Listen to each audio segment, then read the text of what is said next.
आमल की एकादशी का व्रत। इस दिन स्वार्थ सिद्धि योग में व्रत और भगवान विष्णु की पूजा होगी। पूजा के समय आपको भगवान विष्णु को पंचामृत, तुलसी के पत्ते, पीले फूल, फल, हल्दी, चंदन, माला, धूप, दीप आदि अर्पित करते हुए पूजन करना है।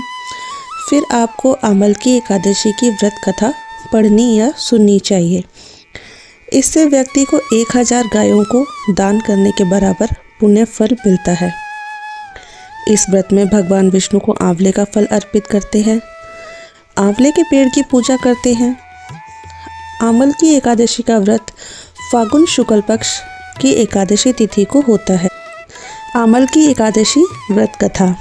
पौराणिक कथा के अनुसार एक राजा चैत्रथ थे जो पुण्यात्मा और धर्म के कार्यों में पूरा सहयोग करते थे। वे वैदिश नगर के राजा थे, भगवान विष्णु की पूजा करते थे। उनकी प्रजा श्री हरि की पूजा करती थी। वहाँ के लोग धर्म परायण थे। एक समय आमल की एकादशी के अवसर पर लोग व्रत में थे। उन सभी ने विष्णु मंदिर में पूजा अर्चना की और आमल की एकादशी की व्रत कथा सुनी। रात के समय जागरण किया और उस दौरान मंदिर में एक शिकारी भी पहुंचा था। उस शिकारी ने भी आमल की एकादशी की पूजा की, व्रत कथा सुनी और रात्रि का जागरण किया। अगले दिन सुबह होने पर वह घर पहुंचा। वहां उसने खाना खाया और सो गया। उस शिकारी की मृत्यु उसी दिन हो गई। उसका जन्म राजा विदुरथ के घर बेटे के रूप में हुआ। उस बच्चे का नाम वसुरथ रखा गया। पिछले जन्म में आमल की एकादशी की व्रत पूजा कथा श्रवण से जो पुण्य प्राप्त हुआ था, उसके फलस्वरूप शिकारी इस जन्म में राजा का पुत्र बना था। जैसे जैसे समय व्यतीत हुआ, वह बालक बड़ा होता गया और एक दिन वह भी राजा बन गया।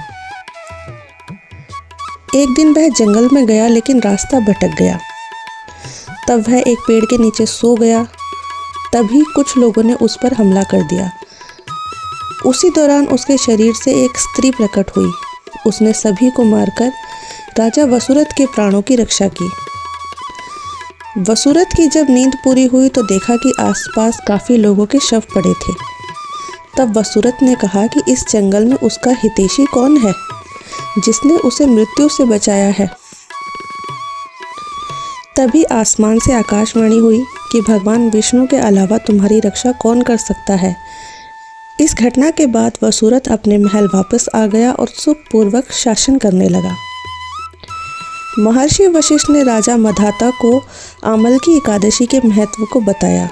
उन्होंने कहा कि जो आमल की एकादशी का व्रत रखकर विष्णु भगवान की पूजा करता है, वह पाप मुक्त हो जाता है, उसके कार्य सफल होते हैं और अंत में उसे मोक्ष की प्राप्ति होती है।